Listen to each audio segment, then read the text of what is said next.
एक घने जंगल में एक बहुत ही खूंखार भेड़िया रहता था। उसकी तेज आंखें और ऊंची दहाड़ से पूरा जंगल कांप उठता था। जंगल के सभी जानवर उससे डरते थे और कोई भी उसके पास जाने की हिम्मत नहीं करता था। भेड़िया अकेला था, लेकिन उसका घमंड उसे कभी ये महसूस नहीं होने देता था कि वो सच में कितना अकेला है। एक साल जंगल में बहुत ज्यादा सर्दी पड़ गई। चारों तरफ बर्फ जमने लगी, पेड़ सूख गए और खाने की कमी हो गई। भेड़िया कई दिनों तक भूखा रहा। सर्दी और भूख के कारण उसकी ताकत धीरे धीरे खत्म होने लगी।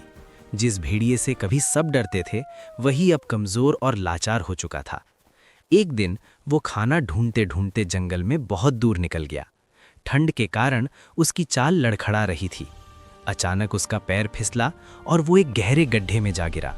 गिरते ही उसके पैर में जोर की चोट लग गई। दर्द इतना ज्यादा था कि वो खड़ा भी नहीं हो पा रहा था। उसने जोर जोर से दहाड़ लगाई, लेकिन सर्दी और जंगल की खामोशी में उसकी आवाज कोई नहीं सुन पाया। धीरे धीरे रात होने लगी। ठंडी हवा और तेज हो गई। भेड़िया उस गड्ढे में पड़ा कांप रहा था। उसे पहली बार अपनी गलती महसूस हुई। उसे याद आया कि कैसे उसने हमेशा छोटे और कमजोर जानवरों को डराया था। आज वही छोटे जानवर उसकी मदद कर सकते थे, लेकिन कोई वहां नहीं था। उसे लगा शायद यही उसका आखिरी समय है। सुबह होते ही सूरज की हल्की रोशनी जंगल में फैलने लगी। तभी वहां से एक कछुआ धीरे धीरे चलता हुआ आया। उसने गड्ढे में झांका तो देखा कि वही खूंखार भेड़िया घायल हालत में पड़ा हुआ है। भेड़िया कछुए को देखकर डर गया। उसने सोचा कि कछुआ बदला लेगा या उसे यूं ही छोड़ देगा, लेकिन कछुआ बहुत समझदार था। उसने शांत आवाज में कहा, मदद मांगना कमजोरी नहीं होती और मदद करना सबसे बड़ी ताकत होती है। कछुए को भेड़िए के पुराने व्यवहार के बारे में सब पता था, फिर भी उसके दिल में दया थी। कछुए ने आसपास से लकड़ियां और मजबूत टहनियां इकट्ठी की। बड़ी मेहनत से उसने गड्ढे में एक सहारा बनाया ताकि भेड़िया बाहर निकल सके।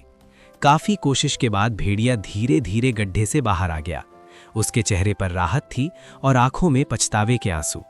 भेड़िए ने शर्मिंदगी से सिर झुका लिया और कहा, आज तुमने मुझे सिखा दिया कि असली ताकत डर में नहीं बल्कि दया में होती है। कछुए ने मुस्कुराकर कहा, गलतियां सब करते हैं, लेकिन उन्हें समझकर बदल जाना ही सच्ची समझदारी है। उस दिन के बाद भेड़िया पूरी तरह बदल गया।